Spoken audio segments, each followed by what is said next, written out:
Hello, and thank you for joining us on this week's edition of Northwest Newsweek. I'm Catalina Gillies. It's a project years in the making and at times had some questioning whether it would ever become a reality. But on Wednesday, those notions were put to rest as the Greenstone Mine officially broke ground. Dignitaries from across the region were at the mine site in Geraldton to mark the beginning of construction. Adam Riley reports. It's incredible.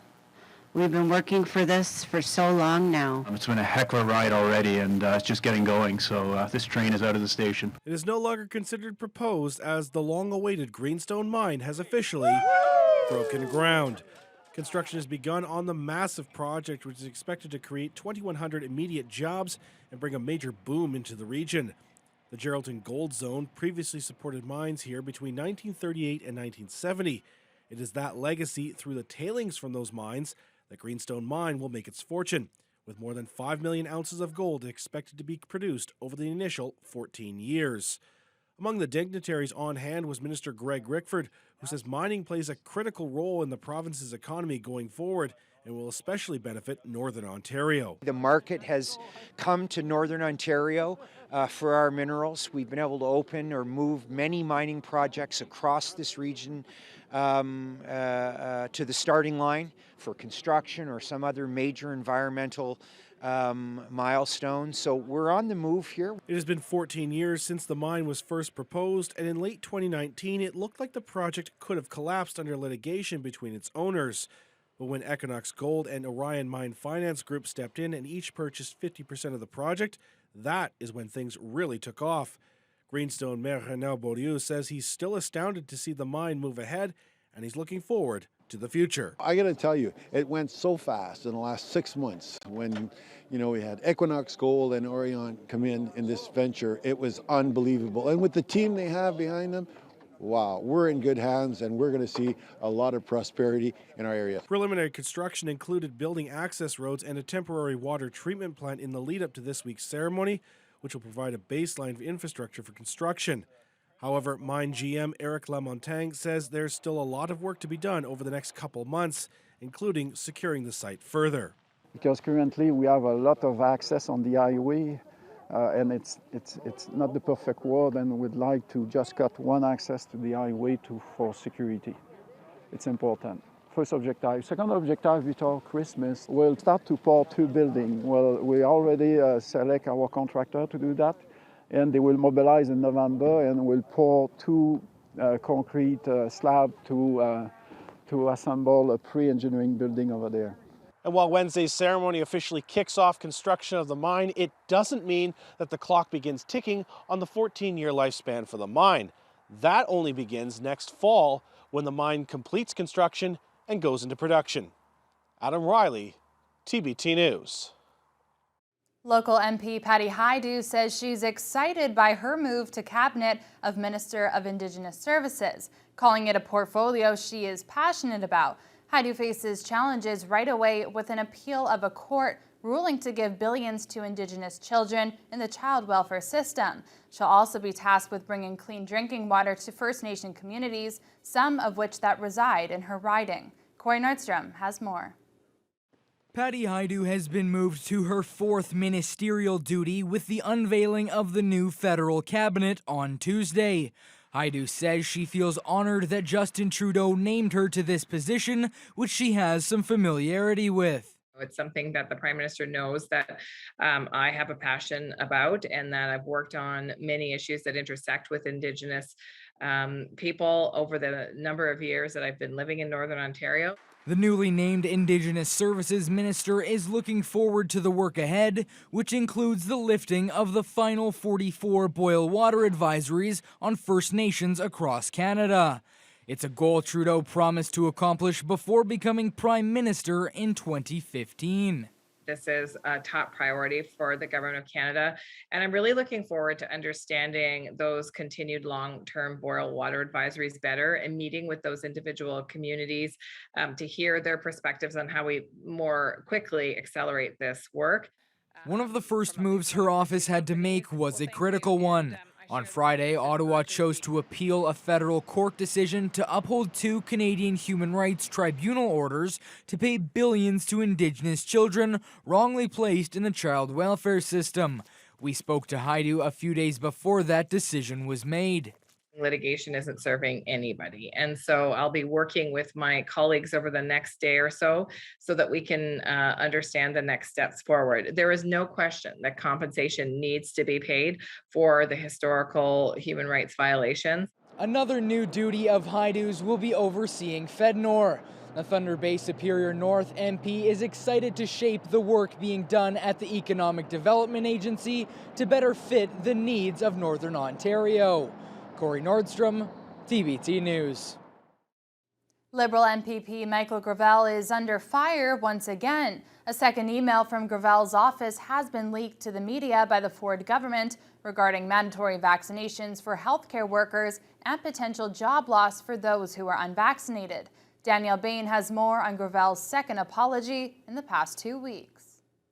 MPP Michael Gravel already apologized once last week for asking the Ford government for advice for a personal support worker who doesn't want to get the vaccine but wants to keep working. Then on Monday at Queen's Park, Liberal leader Stephen Del Duca, who supports vaccine mandates for health workers, learned from a reporter that Gravel had sent yet another email regarding looming staff shortages as a result of a vaccine mandate. I don't actually know for certain. I take what you're saying, but until I've seen it and had a chance to take a look at it, I don't know for certain whether or not this additional message predates him already expressing regret for the mistake that he made. So I'll take a look at that, but in the meantime, there is no confusion about my position and the position of our party, and there's been no confusion from day one.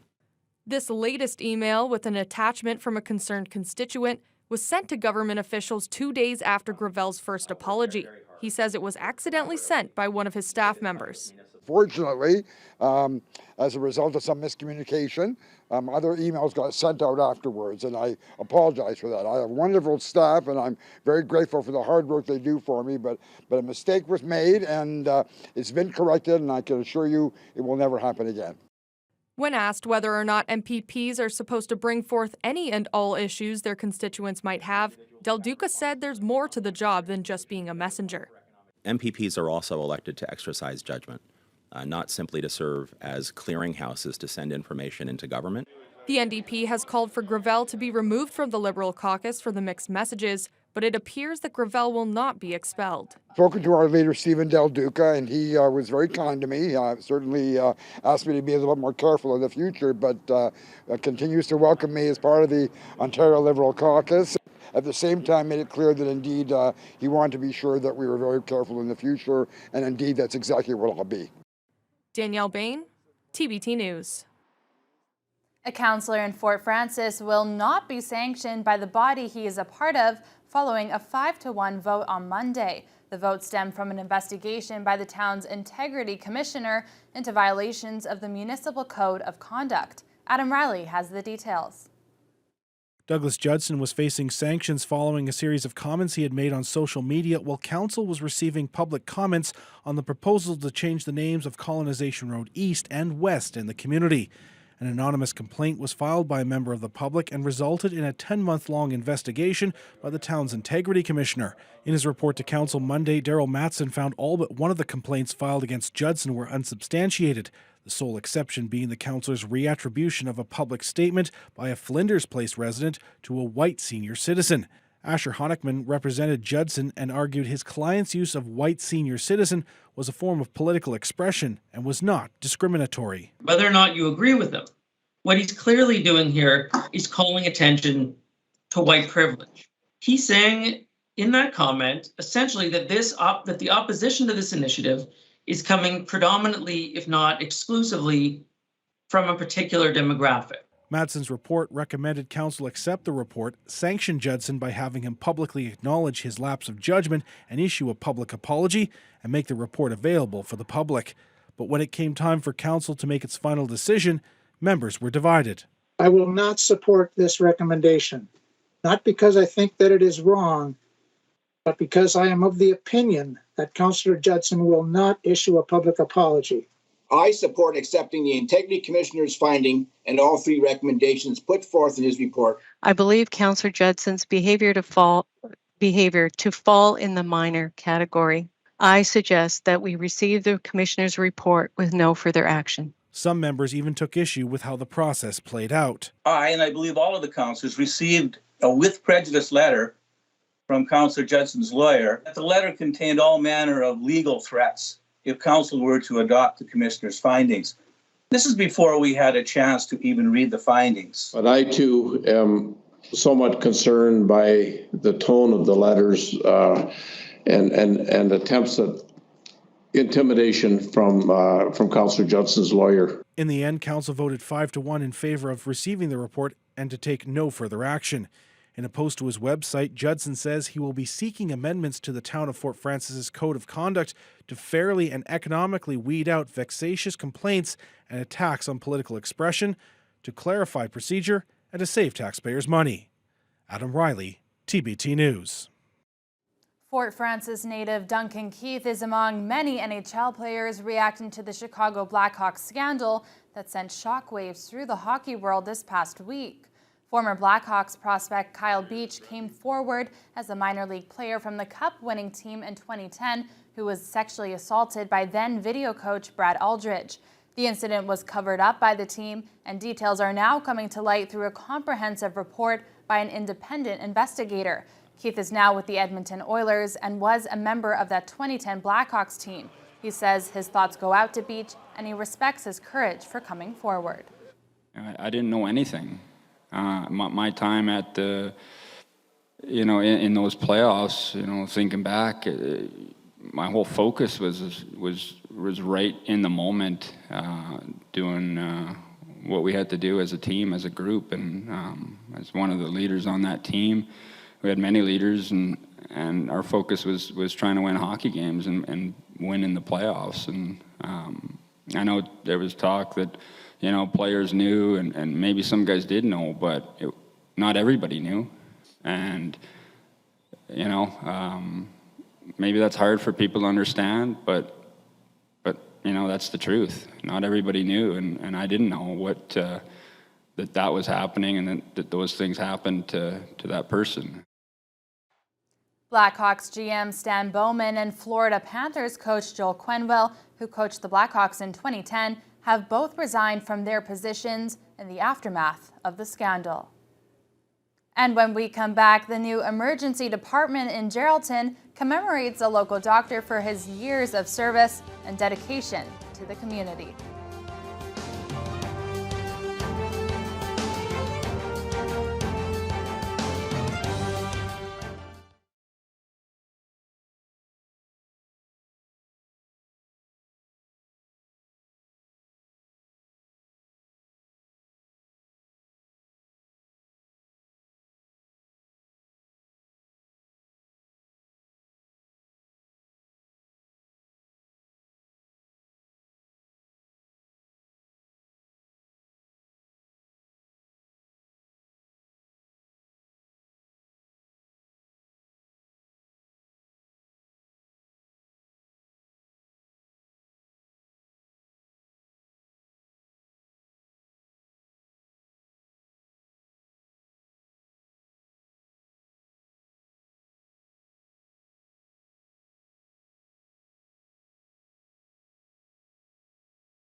The Geraldton Hospital's new expanded emergency room has been providing services to the Greenstone area for some time, but officials there have been keeping a secret about it until Tuesday. That's when the grand opening was held to officially name the new ER after a local physician. Adam Riley has the story.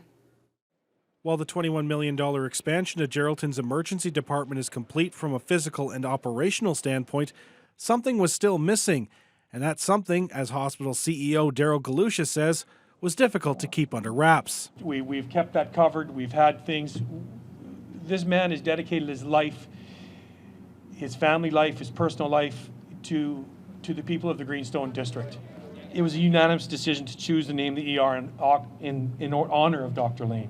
For 40 years, Dr. Roy E. Lane has brought people into this world, saved lives, contributed to the health and well-being of residents, and at one point in 2005 was the only physician in the Greenstone area. A man of few words, Dr. Lane was taken aback slightly by the unveiling. What were you kind of feeling when you saw this? A bit dumbfounded, yeah. It was quite a surprise.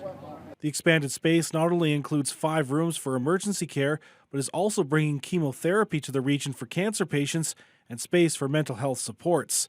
Greenstone Mayor Renan Beaulieu heralds the project as a game changer, not just for his community though. It takes a while to put things like this together, but you know what? We should all be proud. This is a necessity for our community, for the region, for our Indigenous communities, fly-ins, surroundings. This is an area that needs to have the proper service for our healthcare service. In 2019, Minister Greg Rickford was able to announce the expansion of the ER and came back 2 years later to see the improvements while attending a ceremony at the new Greenstone Mine this week. We're so pleased, but this is an example of the kind of asset a community like Greenstone is going to require if we're going to build a mine here in this municipality. So it's just the beginning, Ryan, but it's probably the one that's most important as a former nurse who's lived and worked across Northern Ontario. Adam Riley, TBT News. The township of Terrace Bay is looking ahead to next year as it begins to lay the foundation for its 2022 municipal budget. Treasurer Jan Mulligan presented the budget timeline to Mayor and Council at its regular meeting earlier this month. The timeline had discussions and public consultations begin in November and culminates with the budget being presented to Council in March. Mayor Jody Davis says over the last few years, the town has dedicated budgets toward improving tourism and assets such as Simcoe Plaza and the recently completed waterfront development project. According to Davis, the general consensus from administration, council, and the community at large is to shift focus towards infrastructure. We've spent several $1 million over the last several years on road infrastructure and upgrades. One of the main things, especially, it's becoming even more important now with climate change. We've increased the size of some of the storm sewers we have, but the infrastructure needs to be continually upgraded in the community. It's going to be 75 years old next year, so some of that infrastructure is 75 years old and it needs to be upgraded. In addition, Davis says recent issues with the brine pumps and the concrete pad they sit upon at the town arena have come to light. They will need to be replaced or upgraded, which could affect the budget. The Northwestern Ontario Prospectors Association had to present its annual awards virtually for the second year in a row. The Discovery of the Year award went to Tyco Palladium 1 Mining. The company's Smoke Lake property is located just north of Hemlo. Drilling began there in November 2020 and showed a potential high-grade deposit. The Prospectors Association also announced Mark O'Brien as the winner of the Distinguished Service Award. There were 4 winners chosen for the Lifetime Achievement Awards: mineral explorer Tom Lewis, mining professional Ron Stewart, geologist Phil Walford, and geologist Jerry White were all recognized for their long list of achievements in Northwestern Ontario. A smartphone app designed to prevent drug overdoses in Thunder Bay got some attention this past week. Lifeguard App founder Jeff Hardy visited the city to see just how his life-saving technology is being used. Danielle Bain reports. The Lifeguard app was designed for one reason: to save as many lives as possible from overdoses. Drug users can download the free app, which then notifies emergency services when a user is unconscious from an overdose. The issue hits close to home for CEO Jeff Hardy, who struggled with alcohol addiction in the past and lost his friend Evan to an overdose. This epidemic and pandemic of the opioid crisis, it's not ending. I know COVID's starting to come to an end, and that's great, but this one is not. So, the further we can expand and get the word out and get acknowledgement out, as far as wide as we can go, we'll be there. Debbie Reed lost her son Johnny to an overdose in 2020 and is a big advocate for the app. She believes her son would have benefited from the technology if he was still alive. I can tell you I would have been very grateful had there been an app like this when my son was alive and in an active addiction. It would have given me, I think, at least a little bit of comfort. Paramedics in Thunder Bay have responded to over 15 reports of overdoses in just 5 days this week. For Norwest CEO Juanito Lawson, the app could help fill gaps in services available in the city. Reality is we need to focus on mental health every day. And I think, every day it is about creating space for people to say, hey, I'm struggling, but also for every one of us to reach out to people to say, how are you doing? And to really mean it. Hardy hopes to see well-known individuals promoting the app or just acknowledging their issues, and used NHL goaltender Carey Price's recent mental health struggles as an example. Awareness from people at that level and politicians showing that anybody is susceptible to this crisis and these mental health challenges. Those are the types of things that have to happen to show that the stigma is, hey, anybody's open for this to affect them. Hardy says the app has been used about 600 times by 285 people in northwestern Ontario since the launch in the spring. That's a higher uptake than seen in BC, which Hardy says is an encouraging sign for the future. Danielle Bain, TBT News. And coming up after the break, the Northern Ontario School of Medicine reveals its platform for the future.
The Ontario Medical Association has unveiled its Northern Platform ahead of its broader plan to improve healthcare across the province.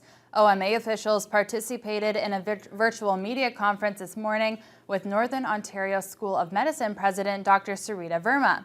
The plan, called Prescription for Northern Ontario, features 12 recommendations to the government to improve health services in the north. They include calls for equitable access to care in a patient's home community and to address the disproportionate impact of the opioid crisis. OMA President Dr. Adam Kassam says the organization launched its Northern Plan first in order to highlight those healthcare disparities that exist in the region.